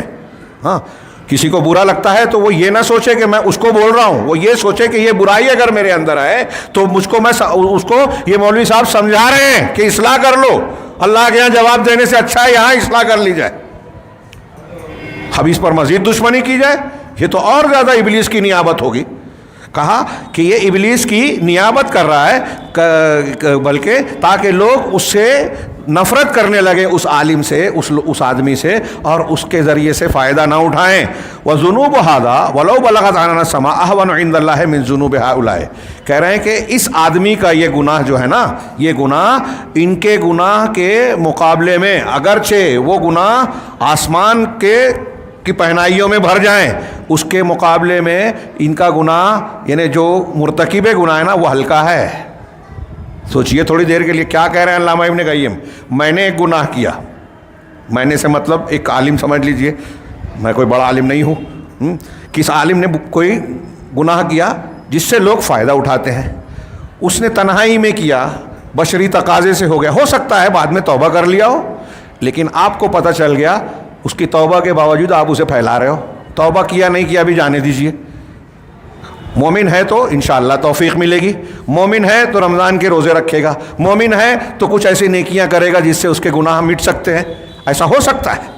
لیکن آپ اسے بیان کر رہے ہیں. تو علامہ ابن قیم کیا کہہ رہے ہیں کہ اس نے جو گناہ کیا نا تنہائی میں, اگر وہ آسمان بھر کے بھی ہوگا تو اس کا گناہ اللہ کے نزدیک ان لوگوں کے گناہ سے بہت چھوٹا اور بہت ہلکا ہے جو اسے لوگوں میں پھیلا رہے ہیں, جو لوگوں کو اس سے متنفر کر رہے ہیں, اس سے فائدہ اٹھانے سے رکاوٹ بن رہے ہیں. کاش کہ ہماری قوم اسے سمجھتی. ہاں کہہ رہے ہیں کہ فَإِنَّهَا أَظْلَمَ مِنْهُ لِنَفْسِهِ, اظلم اس لیے کہ اس کو میں اپنے الفاظ میں بیان کروں, جو میں نے ابھی کہا وہی بات علامہ ابن قیم نے بیان کی کہ اس لیے کہ اس نے اپنے اوپر اپنے نفس پر ظلم کیا. ایک آدمی نے گناہ کیا تو اس کا اپنی ذات تک تعلق ہے نا, زیادہ سے زیادہ جس کے ساتھ گناہ کیا وہ دونوں کا معاملہ ہے. ہاں, اور اگر وہ اللہ سے استغفار کر لیتا ہے اور اس کی طرف سچی توبہ کر لے گا تو اللہ اس کی توبہ قبول کر لے گا اور اس کی برائی کو نیکی سے بدل دے گا. عالم نے جو نیکی برائی کی ہے یا آدمی نے جو برائی کی ہے وہ اس کے نفس تک محدود تھی, اس کی ذات تک اس کا نقصان تھا. اب یہ بھی ممکن ہے کہ اس نے جو ظلم کیا اس کے بعد توبہ استغفار کی توفیق ملی اور سچی توبہ اس نے کر لی. اب وہ توبہ سے نہ صرف یہ کہ اللہ نے گناہ معاف کر دیے, اس کی توبہ کو پسند کر کے اللہ نے اس کی برائی کو نیکی میں بدل دیا, ایسا بھی ہو سکتا ہے. لیکن یہ لوگ وَأَمَّا ذُنُوبُ أُولَٰئِكَ, یہ لوگ جو چرچا کر رہے ہیں, جو عالم کی برائی کر رہے ہیں, جو انسان کی مومن کی برائی کر رہے ہیں, ان کا گناہ جو ہے یہ مومنین پر ظلم ہے کہ لوگوں کے دلوں میں نفرت پیدا کی, اس کے تعلق سے اختلاف پیدا کر دیا, بغض جس کا نقصان مسلسل ہوتا رہے گا. تو یہ فظلم للمؤمنین, ان کا گناہ جو ہے مومنین پر ظلم ہے. وَتَتَبُّعٌ لِعَوْرَاتِهِمْ, اور ان کے عیوب پوشیدہ چیزوں کی جستجو اور کھوج خبر اور چھان پھٹک میں شامل ہو جاتی ہے. وَقَصْدٌ لِفَضِيحَتِهِمْ, اور ان کی رسوائی کا ارادے پر مشتمل ہے. یعنی جو یہ گناہ کر رہے ہیں پھیلانے والا, یہ ٹوہ میں لگے ہیں, برائیوں کی تلاش کر رہے ہیں, عیب ڈھونڈ رہے ہیں, پھر ان کو لوگوں میں پھیلا کر اس کی رسوائی کا سامان کرنے کی کوشش کر رہے ہیں, اور پھر ان مومنوں کو جن کے تک پہنچا رہا ہے ان کے دل میں اس کے بارے میں نفرت پیدا کر رہا ہے. کتنے گناہ ہوئے اور یہ لوگوں میں گناہ پھیلا رہا ہے. واللہ سبحانہ بالمرصاد, اور اللہ رب العالمین گھات میں ہے ہر ایک کی, ہر چیز پر, اس کے ظاہر و باطن پر اس کی نگاہ ہے. لا یخفی علیہ کمائن الصدور ودسائس النفوس, اس پر سینوں کے بھید اور نفوس کے دفینے چھپے ہوئے نہیں ہیں. جو کچھ ہمارے اندر ہے ظاہر باطن ہے سب اللہ جانتا ہے, کون کس نیت سے کر رہا ہے. ایک آدمی آج کل ہمارے ہاں گناہ بھی کرتا ہے, غیبت بھی کرتا ہے, تو کہتا جاتا ہے کہ میں غیبت نہیں کر رہا ہوں. غیبت کرتے کرتے کہتا ہے کہ میں غیبت نہیں کر رہا ہوں. تو آپ کے کہنے سے وہ غیبت نہیں رہ جائے گی. ایک آدمی شراب پی رہا, اگر میں شراب نہیں پی رہا ہوں تو وہ شربت ہو جائے گا. نام بدل دینے سے حقیقت نہیں بدلتی. چنانچہ فَإِنْ عَجَزَ, اب یہ تیسرے مرتبے کا ذکر ہے. چوتھا مرتبہ فَإِنْ عَجَزَ الشَّيْطَانُ مِنْ هَذِهِ الْمَرْتَبَةِ نَقَلَهُ إِلَى الْمَرْتَبَةِ الرَّابِعَةِ, اگر اس مرتبے میں اس شر میں مبتلا کرنے سے شیطان عاجز آ جائے تو اب چوتھے مرتبے میں شر کے مبتلا. اب دیکھیے یہ جو مرتبے ہیں نا, ایک مرتبے میں پہلی چیز شرک اور کفر کہا, اب شرک اور کفر کی بہت سی قسمیں ہیں, اللہ اور اس کے رسول سے دشمنی کی بہت سی قسمیں ہیں, اس میں وہ ساری چیزیں آ گئی. دوسرا مرتبہ بدعت کہا, بدعت کی بہت سی قسمیں ہیں, پوری موٹی کئی جلدوں میں کتاب جمع ہو جائے گی. آپ دیکھیے علامہ البانی رحمہ اللہ کی ایک کتاب ہی ہے بدعت کا, لوگوں نے موسوعہ بنا دیا, کتنی بدعتیں ہیں اور وہ بھی پوری نہیں ہے, بہت ساری چیزیں اس میں چھپی ہوگی. پھر کبیرہ گناہ بہت سارے ہیں, یہ تیسرا مرتبہ. اب چوتھا مرتبہ اگر یہاں بھی ناکام ہو جائے تو چوتھے مرتبے کی طرف منتقل ہوتا ہے, وہی صغائر, یہ صغیرہ گناہ ہے. ایک آدمی شرک کفر سے بچ گیا, بدعت سے بچ گیا, کبیرہ گناہوں سے بھی بچ گیا, تو اب صغیرہ گناہوں میں مبتلا کرتا ہے. وہ صغیرہ گناہ اذا اجتمعت, کہ اگر وہ اکٹھا ہو جائیں, فربما اہلکت صاحبہا, کہ صغیرہ گناہ کو اگرچہ ہم صغیرہ کہیں کبیرہ کے مقابلے میں, لیکن اتنے صغیرہ ہو جائیں کہ اگر وہ اکٹھا ہو جائیں تو صاحب معاملہ کی ہلاکت، صاحب گناہ کی ہلاکت کا سبب بن جاتے ہیں، ہلاک کر دیتے ہیں. جیسا کہ نبی کریم صلی اللہ علیہ وسلم کا ارشاد ہے، حدیث سنائی کہ ایاکم و محقرات الذنوب، کہ تم حقیر سمجھے جانے والے گناہوں سے بچو. وہ گناہ جن کو حقیر سمجھا جاتا ہے، کمتر سمجھا جاتا ہے، ان سے بچنا. ان کی خطرناکی یہی ہے کہ آپ کمتر سمجھ رہے ہو، ہلکا سمجھ رہے ہو، اور ہلکا سمجھ کے اس کو بے درک کرے جا رہے ہو، تو اس سے بچنا. فَإِنَّ مِثْلَ ذَلِكَ مَثَلُ ذَلِكَ مَثَلُ قَوْمٍ نَزَلُوا بِفُلَاتٍ مِنَ الْأَرْضِ، اس لیے کہ ان چھوٹے چھوٹے گناہوں کی مثال ایسے ہی ہے جیسے کچھ لوگ کسی میدان میں اکٹھا ہوئے. یہ آگے جو حدیث میں کہا گیا، ہمارے یہاں محاورہ جو بولتے ہیں اس سے فوراً سمجھ میں آ جائے گا حدیث کا مفہوم، کہ ہم بولتے ہیں نا کہ بوند بوند سے دریا بنتا ہے، بوند بوند سے سمندر بنتا ہے. تو بوند بوند چھوٹے گناہ ہیں، سمندر بڑے سے بڑا ہو گیا. بس یہی مثال دی اللہ کے رسول صلی اللہ علیہ وسلم نے، اور زیادہ بہتر طریقے پہ آپ نے فرمایا. اور پھر علامہ ابن قیم آگے کہہ رہے ہیں، یہ امام احمد اور طبرانی اور دوسری کتابوں میں ہے، جس کی اسناد شیخین کی شرط پر صحیح ہے، علامہ البانی نے اس کی تصحیح کی. ہاں، تو علامہ ابن قیم کہتے ہیں کہ اور اس معنی کی حدیث کا تذکرہ کیا. ہاں، ان معنی یہ ہے اس کا کہ ان میں سے ہر ایک، کچھ لوگ ایک میدان میں اکٹھا ہوئے، ان میں سے ہر ایک کوئی ایک لکڑی لے کے آ رہا ہے، ایندھن کا کوئی ایک، بعود حطب، ایک لکڑی لا رہے ہیں. آپ اگر چولہا جلا کے کھانا پکانا چاہتے ہیں تو ایک لکڑی تنکے سے کچھ باریک سی لکڑی لائیں گے تو اس سے کھانا پک پائے گا کیا؟ نہیں پکے گا. لیکن کچھ لوگ ہیں، کئی لوگ ہیں، ایک ایک لکڑی لا رہے ہیں. ہاں، حتی اوقدوا نارا عظیما، ان سب کے لانے سے، ایک ایک لکڑی لانے سے اتنی لکڑیاں جمع ہو گئی کہ بڑی آگ جمع ہو گئی. فتبخوا واشتووا، چنانچہ انہوں نے کھانا بھی پکا لیا اور بھون بھان بھی لیا. ولا یزال یسہل، بھون بھان لیا. یہاں مثال دے رہے ہیں وہی بوند بوند یا قطرے قطرے سے دریا بن گیا. ایک ایک لکڑی کے لانے سے پورا چولہا جل گیا، پورا کھانا بن گیا. تو ایسے ہی ولا یزال یسہل علیہ امر الصغائر، یسہل علیہ امر الصغائر، کہ شیطان برابر انسان پر چھوٹے گناہوں کا، صغیرہ گناہوں کے معاملے کو آسان بناتا جاتا ہے. ہاں، ہم لوگ ٹی وی چینل پہ فلمیں دیکھ رہے ہیں، یا کیا کہتے ہیں، کچھ ایسی ویسی چیزیں جو کہ شرعاً ٹھیک نہیں ہے، غلط ہے. خبروں کے بیچ میں بھی ایسی چیزیں آتی ہیں. پھر اس کے علاوہ موبائل پر اور ایسے روزمرہ کی زندگی میں ہنسی مذاق میں لوگ گالیاں دے دیتے ہیں کہ ہاں مراد تو نہیں ہے، اور ایسی بہت ساری چیزیں جو سوچتے ہیں کہ یہ چھوٹا موٹا گناہ ہے. ہاں، تو شیطان یہ چھوٹے گناہوں کو اس پر آسان بنا کر پیش کرتا ہے. حتی یستہین بہا، یہاں تک کہ وہ اس کی پرواہ نہیں کرتا، اس کو بہت کمتر سمجھتا ہے، حقیر سمجھتا ہے. چنانچہ کیا ہوتا ہے نتیجہ؟ فیکون صاحب الکبیرہ الخائف منہا احسن حالا منہ، چنانچہ وہ کبیرہ گناہ والوں میں شامل ہو جاتا ہے. ہاں، جس سے ڈرنے والا شخص اس سے زیادہ بہتر حالت والا ہوتا ہے. یعنی گناہ کبیرہ. صغیرہ ایک اصول کے طور پر ایک جملہ آپ پڑھیں گے کتابوں میں، علماء کہتے ہیں لا کبیرۃ مع الاستغفار ولا صغیرۃ مع الاصرار، کہ استغفار کے ساتھ اگر کوئی گناہ سے توبہ کر لے سچی، تو اس کے بعد کبیرہ گناہ کبیرہ نہیں رہ جاتا، ختم ہو جاتا ہے. اور ولا صغیرۃ مع الاصرار، اور اگر کوئی شخص صغیرہ گناہوں پر اصرار کرتا رہتا ہے، ٹکا رہتا ہے، بار بار کرتا ہے، تو وہ صغیرہ نہیں رہ جاتا، کبیرہ بن جاتا ہے. یہ بات یاد رکھیے. فَإِنْ أَعْجَزَهُ الْعَبْدُ مِنْ هَذِهِ الْمَرْتَبَةِ، اگر بندہ شیطان کو اس میں بھی ناکام بنا دے، عاجز بنا دے اس مرتبے میں بھی، تو اب اسے منتقل کر دیتا ہے 5ویں مرتبے کی طرف. یعنی بندہ منتقل کرتا ہے شیطان کو 5ویں مرتبے کے، اب وہ اس سے کم والے درجے پہ آ جاتا ہے. اب کیا درجہ اختیار کرتا ہے؟ وَهِيَ اشْتِغَالُهُ بِالْمُبَاحَاتِ، اور یہ اس کو مباح کاموں میں مشغول کرنا. بہت اہم پوائنٹ ہے یہ. اس طرح کی بات مجھے یاد پڑتی ہے کہ انہوں نے، علامہ ابن تیمیہ نے اس چیز کا ذکر کرتے ہوئے کہا کہ یہ چیزیں ایسی ہے، یہ اور آگے کی، کہ اچھے علماء اور دانشور لوگ بھی اس پر غور نہیں کرتے یا سمجھ نہیں پاتے. شیطان ایسے مقام سے آتا ہے. مباح کاموں میں مبتلا کرتا ہے شیطان، وہ مباح کام جس پر کوئی ثواب بھی نہیں ہے اور کوئی سزا بھی نہیں ہے۔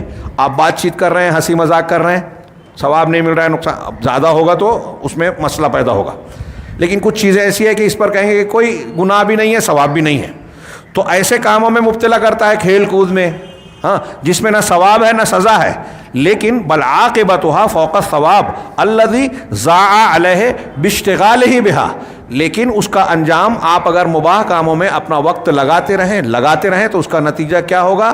محرومی ہوگا، اس کے مقابل میں کہ اگر آپ اسی ٹائم میں کوئی نیک کام کیے ہوتے، ثواب کا کام کیا ہوتا آپ نے، تو آپ کو اجر و ثواب ملتا، لیکن ان مباح کاموں میں مبتلا اور مشغول ہونے کی وجہ سے آپ اس مفید کام سے محروم رہ گئے۔ ایک وقت میں آپ اور ہم ہنسی مذاق کر رہے ہیں، اسی ٹائم میں اگر آپ نے قرآن کی تلاوت کی ہوتی، اللہ کا ذکر کیا ہوتا، کوئی نیک کام کیا ہوتا، کوئی اچھی دینی کتاب، عقیدے کی کتاب پڑھی ہوتی، تو آپ کا جو فائدہ ہوتا اس کے مقابلے وہ فائدے سے آپ محروم ہو گئے، اس کے بالمقابل آپ ہنسی مذاق اور مجلسی کاموں میں جو ہے اس طرح کے کاموں میں مشغول رہے جس کا اگر نقصان نہیں ہے، یہ نقصان تو ہو رہا ہے تو فائدہ بھی نہیں ہے، یعنی اجر و ثواب بھی نہیں ہے۔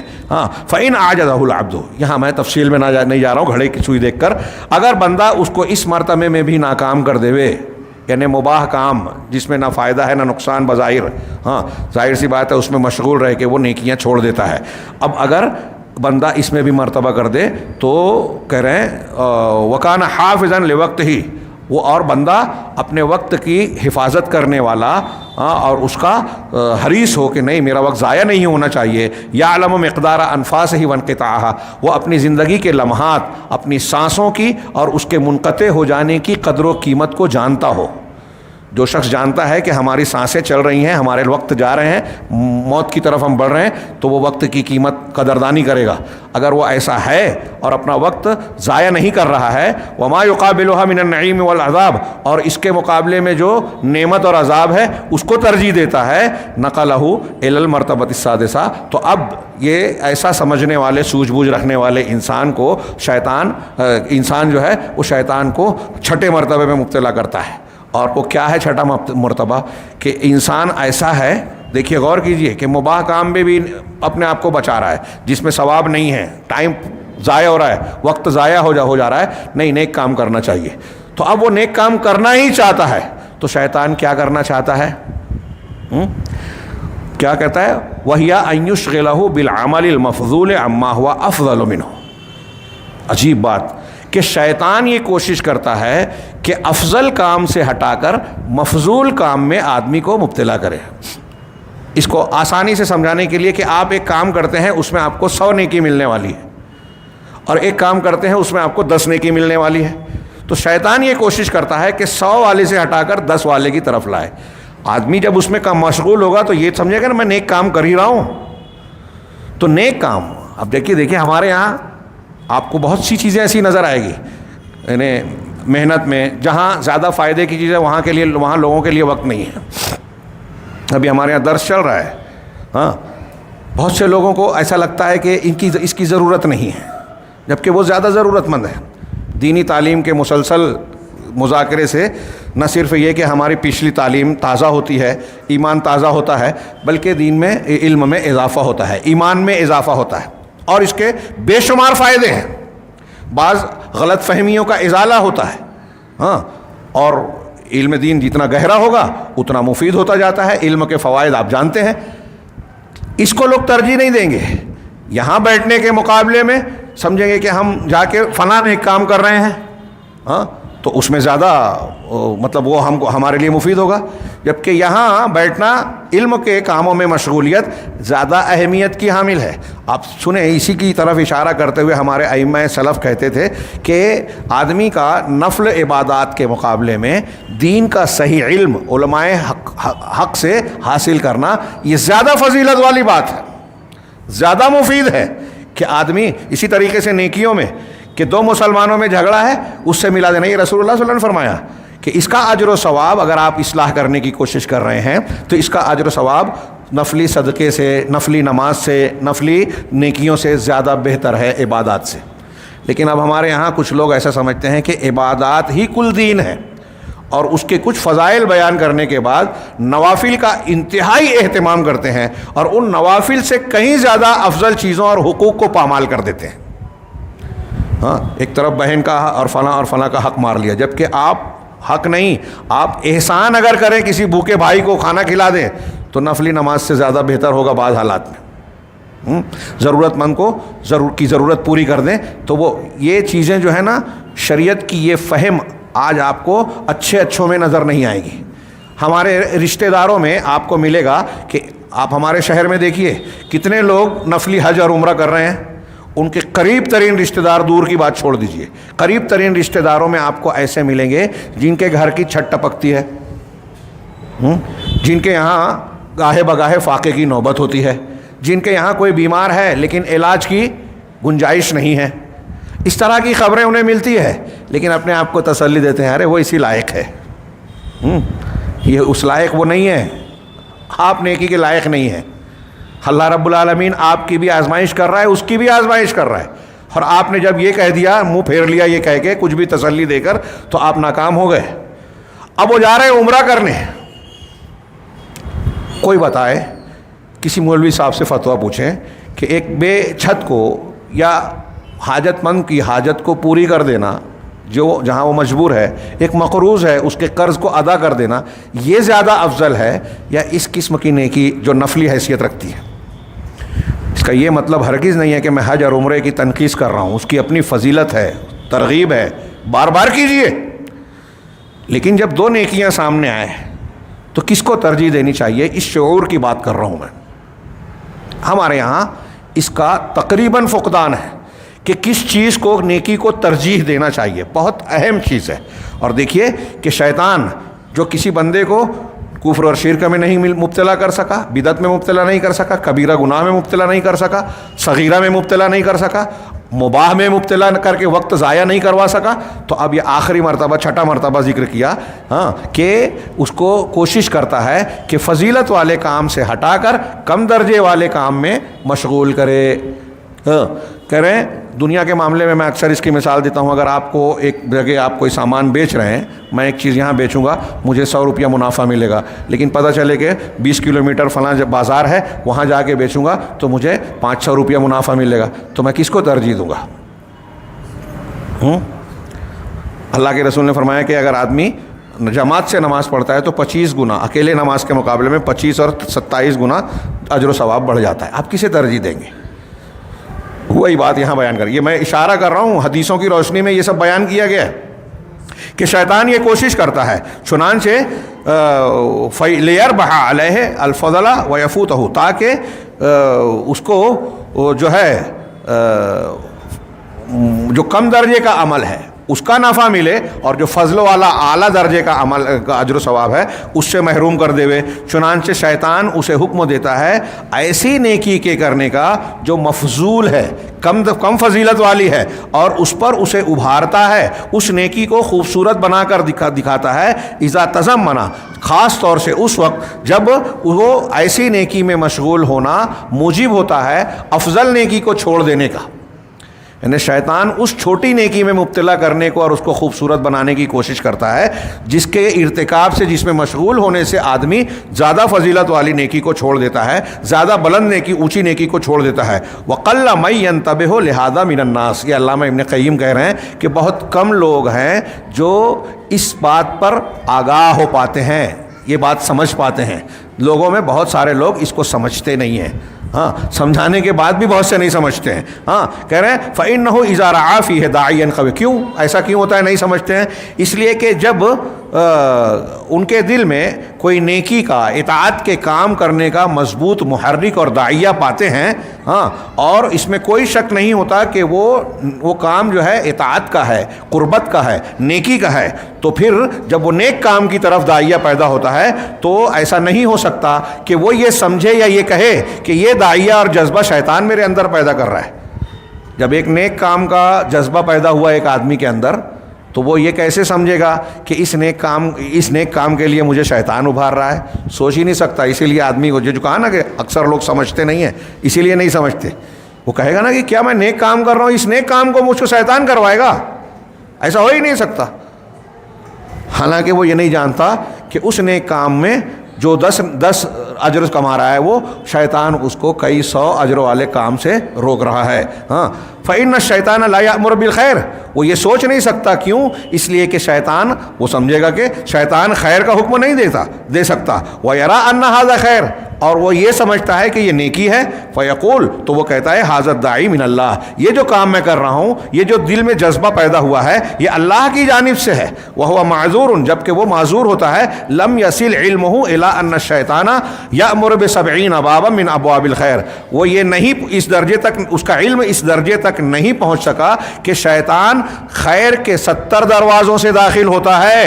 ہاں 70 دروازوں سے داخل ہوتا ہے. اما لیتوسل بہ الی باب، مگر ایک تاکہ 70 نیکی کے 70 دروازے سے داخل ہوتا ہے تاکہ صرف ایک شر کے دروازے سے داخل ہو جائے، تاکہ اور اس کے ذریعے سے وہ بہت سارے جو 70 دروازے خیر کے اس نے کھولے تھے، ہاں ان سے جو نیکیاں کمائی تھی ان ساری نیکیوں پر پانی پھیر دے.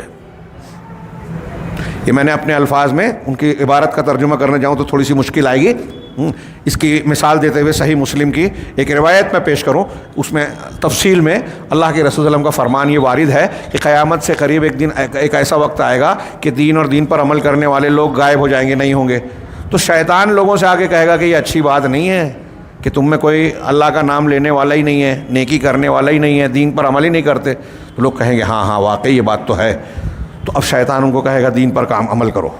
شیطان نیکی کا حکم دے گا، کئی نیکیاں جب بتا دے گا تو اس کے بعد کوئی 1-2 ایسا عمل بتائے گا جس سے وہ ساری نیکیاں تباہ ہو جائے گی. شرک کروائے گا، کفر کروائے گا، اللہ اور اس کے رسول کی دشمنی کروائے گا. ہاں یہ میں نے اپنے الفاظ میں اختصار سے یہ بیان کیا. تو چنانچہ کہہ رہے ہیں کہ وہ ایک دروازے سے داخل ہوتا ہے تاکہ ان 70 ابواب کے جو نیکیاں ہیں ان کو ضائع کرا دے یا ان کے اس کو جو ہے اس کو مات دے دے اس ایک دروازے سے. وَهَذَا لَا يَتَوَسَّلُ إِلَىٰ مَعْرِفَتِهِ إِلَّا يَتَوَسَّلُ إِلَىٰ مَعْرِفَتِهِ إِلَّا بِنُورٍ مِّنَ اللَّهِ. کہہ رہے ہیں کہ یہ ایسی حقیقت ہے جس کی معرفت تک اللہ کے نور کے بغیر نہیں پہنچا جا سکتا. ایک انسان کے دل میں اللہ کا دیا ہوا نور معرفت کا جو ہوگا اسی سے وہ یہ بات سمجھ پاتا ہے. یقذفہ فی قلب العبد، ہاں اللہ تعالیٰ اس نور کو بندے کے دل میں ڈالتا ہے. یکون سببہ تجرید و متابعت الرسول و شدت عنایتہ، کہہ رہے ہیں جس کا سبب کن لوگوں کے دل میں اللہ یہ نور ڈالتا ہے جن کے اندر رسول اللہ صلی اللہ علیہ وسلم کی متابعت کی تجرید ہوتی ہے، یعنی دوسروں کو چھوڑ کر صرف اللہ کے رسول کی اطاعت کرتے ہیں اور شدت سے اس پر توجہ دیتے ہیں. غور کیجئے، اہل الحدیث کے لیے یہ بہت بڑی فضیلت کی بات ہے کہ جو لوگ رسول کی بات کو صرف اہمیت دیتے ہیں کہ شریعت اللہ کے رسول کی بات کی سختی سے پابندی کا نام ہے اور اس کو ماننا چاہیے، آپ کی اطاعت کے ساتھ دوسروں کی اطاعت کو شامل نہ کیا جائے. آپ کے دین کو سمجھنے کے لیے علماء کو ان کا مقام دیا جائے، استفادہ کیا جائے، ان کو عزت دی جائے، یہ اپنی جگہ، لیکن رسول کا درجہ نہ دیا جائے کسی اور کو. تو جو رسول کی مطابعت میں تجرید اور شدت اختیار کرے گا اللہ اس کے دل میں یہ نور ڈالتا ہے. مطلب یہ کہ اتباع رسول، سنت کی پیروی کا یہ فائدہ ہوتا ہے. ہاں لوگوں کو شاید برا لگے، ہاں لیکن اگر آپ انصاف کے ساتھ جائزہ لیں کہ اہل الحدیث کا عمومی طبقہ جو منہجن اور عملاً دین سے جڑا ہے، جو دین سے دور ہے، دین سے لا علم ہے اور اپنے آپ کو اہل حدیث کہتا ہے، ان کی بات نہیں کہہ رہا ہوں، جو واقعی دین کو سمجھتا ہے کسی حد تک اور کام کرتا ہے، اس کے حالات پر آپ مجموعی طور سے غور کیجئے اور اس کے بالمقابل دوسروں کو دیکھیے تو آپ کو علامہ ابن قیم کی یہ بات جو ہے تجرباتی طور پر دنیا میں نظر آئے گی کہ اتباع رسول کرنے والوں کی شان، ان کی آن کچھ الگ ہی ہوتی ہے. اللہ رب العالمین ان کو ایک خاص قسم کا نور دیتا ہے. وہ اس طریقے سے لوگوں کے دھوکوں کا شکار نہیں ہوتے، ٹھگوں کا شکار نہیں ہوتے، جو لوگوں کے ایمان اور پیسے دونوں کو کھینچتے ہیں، دھوکہ دیتے ہیں اور ان کو ان کے دین کو کھلواڑ بناتے ہیں. اہل الحدیث کو اللہ رب العالمین اتباع سنت کی برکت سے ایسا نور دیتا ہے کہ وہ بہت سارے ٹھگوں اور بہت سارے جو ہے فریب کاروں کے فریب کو پرکھ لیتے ہیں. اور اگر اہل حدیث ہوتے ہوئے کوئی اس میں محروم ہو رہا ہے تو وہ یہ سوچے، غور کرے کہ وہ رسول کی اتباع میں پابند نہیں ہے، اپنے آپ کی اصلاح کرے. ہاں کہہ رہے ہیں کہ وہ عام کہہ رہے ہیں یہ اللہ کے نزدیک کہہ رہے ہیں متابعت اللہ کے رسول صلی اللہ علیہ وسلم کی متابعت کی تجرید اور شدت عنایت کی وجہ سے بمراتب الاعمال عند اللہ کے نزدیک اعمال کے مراتب کی بنیاد پر اس کو یہ درجہ، یہ نور ملتا ہے، اور ان اعمال میں جو سب سے اچھے عمل والا ہوتا ہے، سب سے پسندیدہ عمل والا ہوتا ہے، اور بندوں میں سب سے زیادہ نفع بخش ہوتا ہے، اور اللہ اور اس کے رسول اور اس کی کتاب مومن بندوں، خواص اور عوام کے خیر خواہی والا ہوتا ہے۔ یعنی ایسا انسان جو شریعت کی پابندی کر رہا ہے، بہتر سے بہتر عمل کرتا ہے، اللہ کے نزدیک مرتبے والے اعمال کو اختیار کرتا ہے، لوگوں کو فائدہ پہنچاتا ہے، یہ خوبیاں اس کے اندر ہوتی ہے، لوگوں کے ساتھ خیر خواہی کرتا ہے، اللہ کے ساتھ خیر خواہی، رسول کے ساتھ جو حدیث میں بیان کی گئی، عام اور خاص مسلمانوں کے ساتھ۔ کہہ رہے ہیں وَلَا يُعْرَفُ هَذَا إِلَّا مَنْ كَانَ مِنْ وَرَثَةِ الرَّسُولِ وَالنُّوَّابِهِ فِي الْأُمَمِ۔ کہہ رہے ہیں کہ یہ چیز نہیں جانی جاتی مگر رسول صلی اللہ علیہ وسلم کے وارثین میں سے اور ان کے نائبین میں امتوں کے اندر، اور وہ لوگ جو زمین میں اس کے جانشین ہیں۔ وَأَكْثَرُ الْخَلْقِ مَحْجُوبُونَ فِي هَذَا، اس میں عن هذا، اکثر مخلوق اس سے محجوب ہیں، محروم ہیں، اس خوبی سے، اس نعمت سے، اس نور سے اکثر لوگ محروم ہیں۔ فلا یخطر بقلوبہم، چنانچہ ان کے دل میں اس کا کھٹکا بھی نہیں ہوتا۔ واللہ یمن بفضلہ علی من یشاء من عبادہ، اللہ اپنے بندوں میں سے جس پر چاہتا ہے احسان کرتا ہے۔ یہ آخری بات اس سلسلے میں، یہ 6 مراتب بیان کرنے کے بعد کہا کہ شیطان اس طرح اسٹیپ بائی اسٹیپ ایک انسان پر اپنی محنت کرتا ہے۔ اگر ان 6 میں ناکام ہو گیا، فإن أعجزہ العبد، بندہ اگر یہاں بھی اس کو ناکام بنا دے، اس کے تیر کو جو ہے خالی کر چھوڑ دے، نشانے پر نہ لگنے دے تو اور اس کو ناکام بنا دے، تو شیطان ایسے انسان پر انسانوں اور جنوں میں سے اپنے گروہ کو مسلط کرتا ہے۔ ایک پابند، نیک، متقی، پرہیزگار بندہ ہے، اس کے ساری چالیں شیطان کی ناکامیاب ہو گئی اس کو پچھاڑنے کی یا ہٹانے کی اچھائی سے، تو اب وہ کیا کرتا ہے شیطان کہ اس کو اس کے خلاف اپنے شیاطین الانس والجن کے جو چیلے چاپڑے ہیں ان کو مسلط کرتا ہے۔ اسرائیل کو، امریکہ کو، فلاں کو، یہ حکومتی سطح پر میں نے نام لیا تاکہ آپ کی سمجھ میں آئے۔ ہمارے یہاں کچھ ایسے لوگ ملیں گے، کچھ تنظیمیں ہیں، گروہ ہیں، افراد ہیں، غنڈے ہیں، اور کچھ ایسے لوگ جو سفید پوش ہیں، خود چوری کریں گے، دوسروں میں تقوی تلاش کریں گے، بے ایمانی کریں گے، دوسروں کے ایمان کی جو ہے کے لیے ترازو لے کے گھومیں گے۔ ایسے دشمنان دین کو نقصان پہنچانے والے شیاطین کے نائبین اور ان کے معاونین کو شیطان ایسے نیک لوگوں پر مسلط کر دیتا ہے، چینوں اور انسانوں میں سے، بے انواع العزا والتکفیر لہو والتذلیل والتبدیع والتحذیر منہ، مختلف قسم کی تکلیفوں کے ساتھ شیطان اپنے چیلوں کو مسلط کرتا ہے اس نیک بندے پر جہاں کامیاب نہیں ہوا، کہ اب یہ اس کو ستائیں، عزا تکلیف، ستائیں، اس کو کافر قرار دیں، تکفیر کریں اس کی۔ دیکھیے اہل الحدیث کو دنیا کے سارے لوگ دشمن کہتے ہیں، رد کرتے ہیں، ہر وقت پڑھتا ہے تو مانتے بھی ہیں کہ مسلمانوں میں صحیح دین ان کے پاس ہے۔ یہ امریکہ اور یورپ کے لوگوں کا بیان ہے، جو میں نے جملہ کہا تھنک ٹینکس کا، کہ جو اصلی اسلام ہے وہ سلفیوں کے پاس ہے۔ یہ ہمارے ہاں لوگ اختلاف کریں، جھگڑے ہیں، اور میرے اس جملے پر بھی کچھ لوگ طعن و تشنیع اور مذاق کریں گے، لیکن یہ ان کے تھنک ٹینک کا اعتراف ہے، ان کی اسٹڈی کا نتیجہ ہے۔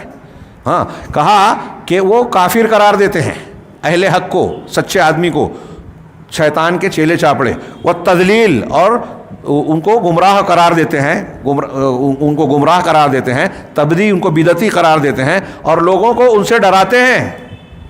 ہمارے یہاں کتنے اہل الحدیث سے، اہل حق کے تعلق سے کتنے تاریخی اعتبار سے اور رواج کے اعتبار سے کتنے الزامات ہیں جن کو ہم ریڈی میڈ الزامات کہہ سکتے ہیں۔ ایک جاہل بھی وہی بولتا ہے اور علامہ بھی وہی بولتا ہے، اور وہ ثابت نہیں ہو سکتا۔ ہزاروں جواب آ گیا۔ اہل حدیث تو جو ہے اماموں کی، صحابہ کی بے عزتی کرتے ہیں، گستاخی کرتے ہیں، رسول اللہ صلی اللہ علیہ وسلم کی گستاخی کرتے ہیں۔